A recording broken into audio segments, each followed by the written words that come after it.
Pawan Kalyan Harvard ప్రసంగం ఇప్పుడు టాలీవుడ్లో హాట్ టాపిక్గా రచ్చ చేస్తోంది. అక్కడ పవన్ ఏం మాట్లాడబోతున్నాడు, ఏం కసరత్తులు చేసుకున్నాడు అని అందరూ తలో రకంగా చెప్పుకుంటున్నారు. ఇంతకీ అసలు మ్యాటర్ ఏంటో డీటెయిల్గా చెప్తాను వినండి. సినీ నటుడు, జనసేన పార్టీ అధినేత పవన్ కళ్యాణ్ 5 రోజుల పర్యటన నిమిత్తం అమెరికా వెళ్లాడు. 5 రోజుల పాటు ఆయన అక్కడే ఉంటాడు. ప్రతిష్టాత్మకమైన హార్వర్డ్ యూనివర్సిటీలో పవన్ కళ్యాణ్ ప్రసంగించడం చెప్పుకోదగ్గ విశేషం. ఫిబ్రవరి 11న ఈ ప్రసంగం ఉంటుంది. హార్వర్డ్ యూనివర్సిటీలో పవన్ కళ్యాణ్ ఎలాంటి ప్రసంగం చేస్తాడు అన్న దానిపై అభిమానుల్లో ఇప్పుడు ఉత్కంఠ ఉంది. గత కొద్ది రోజులుగా పవన్ కళ్యాణ్ హార్వర్డ్ యూనివర్సిటీలో చేయనున్న ప్రసంగంపై కసరత్తులు చేశాడట.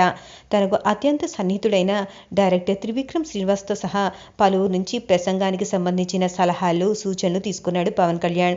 ఇదిలా ఉంటే అమెరికా నుంచి తిరిగొచ్చాక ఫిబ్రవరి 16 నుంచి పవన్ కళ్యాణ్ కాటమరాయుడు సినిమా షూటింగ్లో బిజీగా ఉంటాడు. ఏప్రిల్ మొదటి వారంలో ఈ సినిమా విడుదల కానుంది. తమిళ వీరంకి కాటమరాయుడు తెలుగు రీమేక్.